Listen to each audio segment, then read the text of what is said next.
and welcome back to SPS Social Pal Studios, and this is that channel that guarantee you all the interesting things that you would want to watch on YouTube. So most definitely today's video is a bit of informative kidogo. We're going to be taking you through the 8 processes that you should consider when you're getting to purchase a car. Kwanza, the first car owners, so that you don't get conned, because in Kenya kuna watu wanafunzanga watu kuishi in Nairobi. So most definitely I'm really hoping that you guys will enjoy today's video. Do consider hitting the subscribe button, because today's video is a bit of spicing up of the most interesting things that you've ever watched on YouTube. So yeah, kama unataka kubuy gari sahi, you've never bought a car, this is the video for you, and also share to a person who's looking forward to owning a car sooner. Let's go to the video. So based on that, I have just given you an intro. I told you that Social Pals YouTube channel is that channel that will give you information as much as we still give you entertainment. So most definitely, you know that many people get conned when they're getting to purchase. Most of the times when someone is purchasing their first car, most definitely in Kenya, you're going to be conned, because you might never know how the process or everything might come along in terms of the pricing. Some might overprice you like vibaya sana. Kwanza, if they see that you know nothing concerned to matters cars, they will con you in terms of pricing. Some might sell you a car that will most definitely go bad, like hivi karibuni vibaya sana. You might see the car looks new on the outside, but the engine is just another new problem. So it doesn't have to buy a car and then you have to be going with spanners all over. If you're going to Alorashio, you have to be with spanners everywhere. So most definitely, the first process of buying a car in Kenya is research and budgeting. Determine your budget for purchasing a car, considering factors such as cost of the car, insurance, registration, and ongoing maintenance.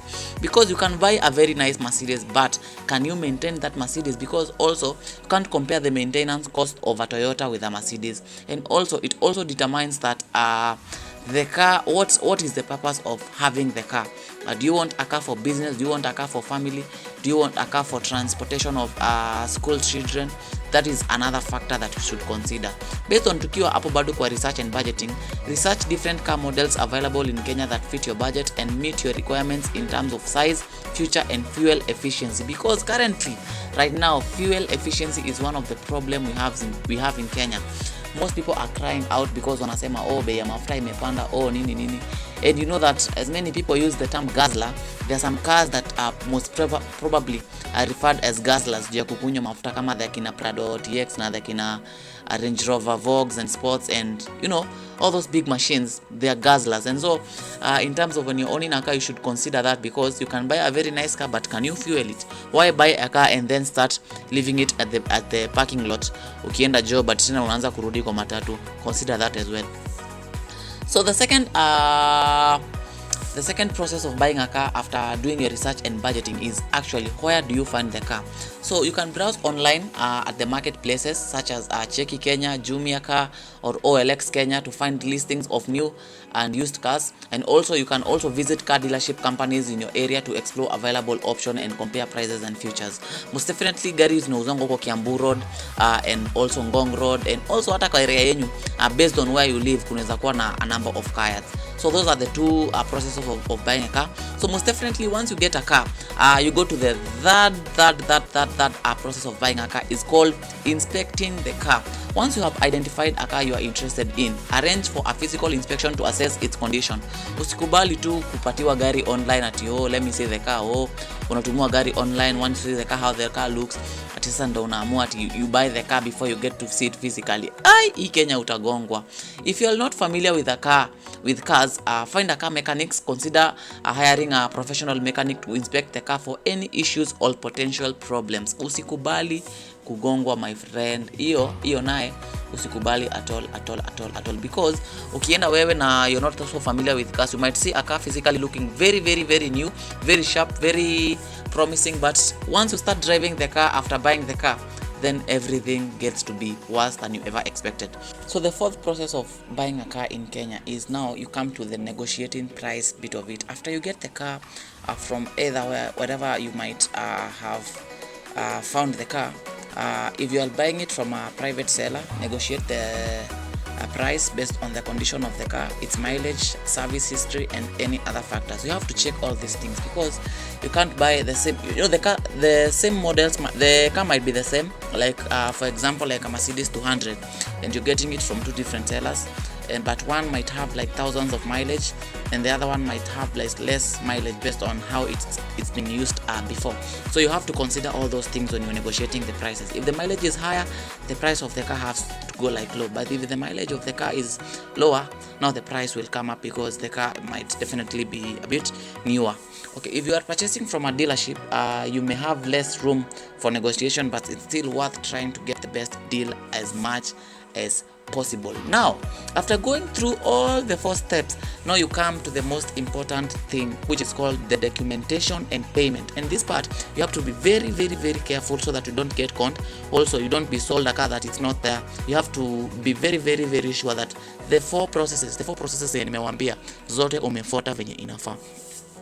So once you've agreed on a price, ensure that all necessary documentations is in order. This typically includes the car logbook, also known as the green card, maybe in other countries. Make sure iko hapo, which proves ownership as well as any service records and receipt, and make sure that the person who has the car is the person who is indicated to the logbook, otherwise udozozua gari yenyewe. Haya, the second thing to check hapo hivyo kwa documentation bado, make sure to obtain a receipt of the transaction ya pesa yenye umetuma, so that clearly stating the agreed upon price and any other terms zenye nyinyi wawili mtakuwa mmekuja. Wewe enda na pesa kwa bank if you really have to buy that car like that day. Enda weka pesa kwa bank, there might be transaction cost, but please heri ukatwe like 1,000 ya transaction cost kuliko ibiwe 1 million. Payment is usually either in cash or through bank transfer venye nimewambia, but please prefer going to the bank. Avoid paying in cash if possible, as it can be risky. You can also even find someone where you're going to pay them has the gangs, and they can even steal your money and go with your money, but no, through the bank it's a bit secure and safe. So the 6th process, after you pay the money, after you pay the amount that you guys have agreed, either if it's from a private seller or from a dealership, so it's called the transfer of ownership. To transfer ownership of the car, both sellers and buyers need to fill out and sign the appropriate section of the car's logbook, and make sure it is the original logbook. If you have no knowledge about knowing if it's an original logbook, please reach out to someone who's done it before, and they will help you out. The buyer is responsible for paying the transfer fee, which varies depending on the value of the car. Like kama ni a Range Rover, it can't most definitely be the same with like a Toyota Fielder Vitz, or it will vary depending on the value of the car. So after that we go to the 7th process of buying a car in Kenya, which is registration and insurance. After completing the transfer of the ownership, the buyer needs to register the car with the National Transport and Safety Authority, which is NTSA. I know you've heard that name. Let me repeat what it in full means. It means National Transport and Safety Authority, which is NTSA, and obtain new license late. If it's a new car, but if it's a car that you've bought from someone who's been using it, you'll still maintain the number plate that you've been having. It is also essential to purchase a car insurance to comply with Kenyan law and protect yourself financially in case of any accidents.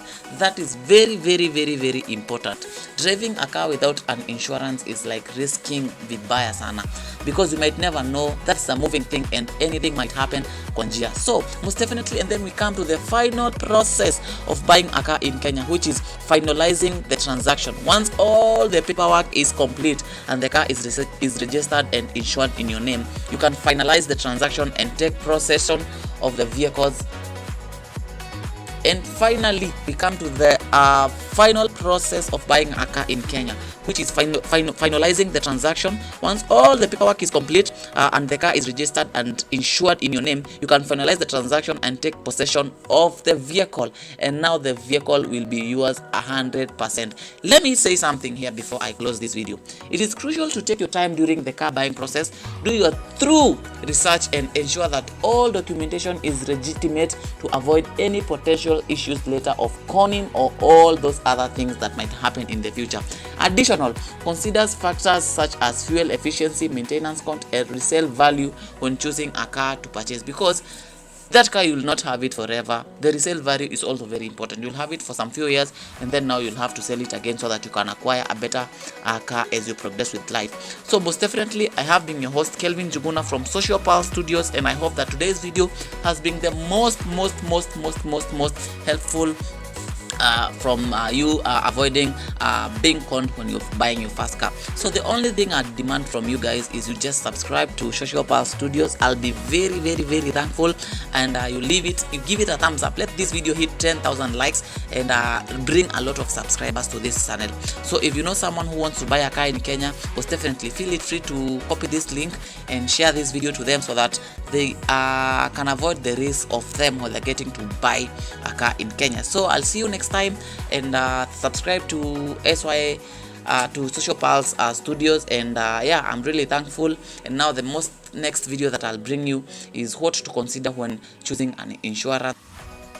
So I'm really hoping that you guys learned something from today's video, and now when you're getting to purchase a car, do consider using each and every step in the 8 steps of purchasing a car in Kenya.